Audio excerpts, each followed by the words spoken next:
Now, who should be the #1 overall seed for Division I women's tennis in the NCAA tournament? To me, it's up to 5 teams: North Carolina, Oklahoma, Texas, Virginia, and Duke. I'm leaving off Texas A&M because, yes, they're 30-1, but they didn't play a lot of top 25 opponents, and their schedule was not as strong. Just to make that clear, North Carolina this past year is 24-2. The only losses to Duke and Virginia, but they played 10 top 25 matches. Oklahoma's 27-2, but they lost to North Carolina and Texas 12 top 25 matches. Texas is 20-4, but they lost to Oklahoma twice, but then they beat Oklahoma, obviously. Stanford, which is not going to be a host side, I believe, for the NCAA tournament, and NC State, they're a host side. And it played 13 top 25 matchups. So, that's a good schedule for them. Duke, they're 19-3, but they lost to Oklahoma, Miami, Florida, and North Carolina. But they eventually beat North Carolina right back. 10 top 25 matchups. Virginia is 20-5, but they lost to North Carolina twice and Duke twice, and Miami, Florida. And they played 12 top 25 matchups. If you're going to base it off of wins and losses, you would have to automatically say North Carolina and Oklahoma at 1 and 2. Head-to-head matters. That's what the NCAA tournament committee is going to look at. Besides strength of schedule, rankings, head-to-head. That's just a few areas. You could take the case that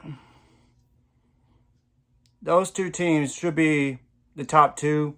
But after that, I wouldn't put Duke ahead of Texas for sure, because they didn't beat beat Oklahoma, unlike Texas. So I would then put Duke at number 4 on the list. Virginia number 5, obviously, because they lost to Duke twice and North Carolina twice.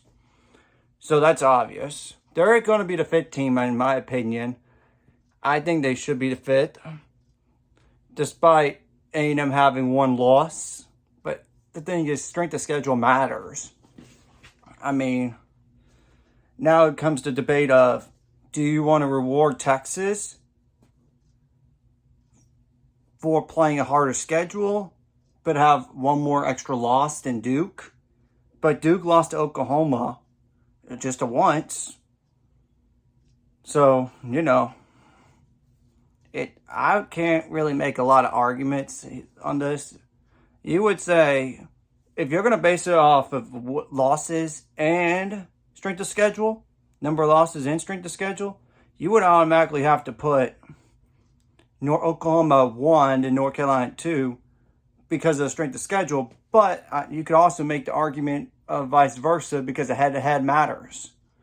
And I think the ACC is slightly better than the Big 12.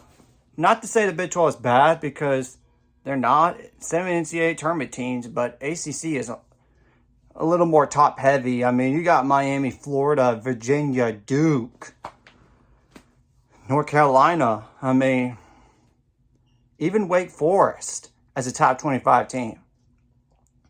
While on the Big 12, you could only see like 4 teams in the top 25. Oklahoma, Texas, Oklahoma State, Kansas, or Baylor, one of those 2, but not both at once. But speaking of about that, if they're going to look at head-to-head matters, they're going to have to put Baylor ahead of Kansas, in my opinion, head-to-head. But I really do think it's probably going to be North Carolina at 1, but we'll wait and see on Monday. That's probably the only thing. If you're going to put Oklahoma ahead of North Carolina, you're being not smart. Because, look, head-to-head matters. Anyways, if you like this content, hit the like and subscribe button. I'll see you guys later. Let's get me up to 400 subscribers or more by the end of this year.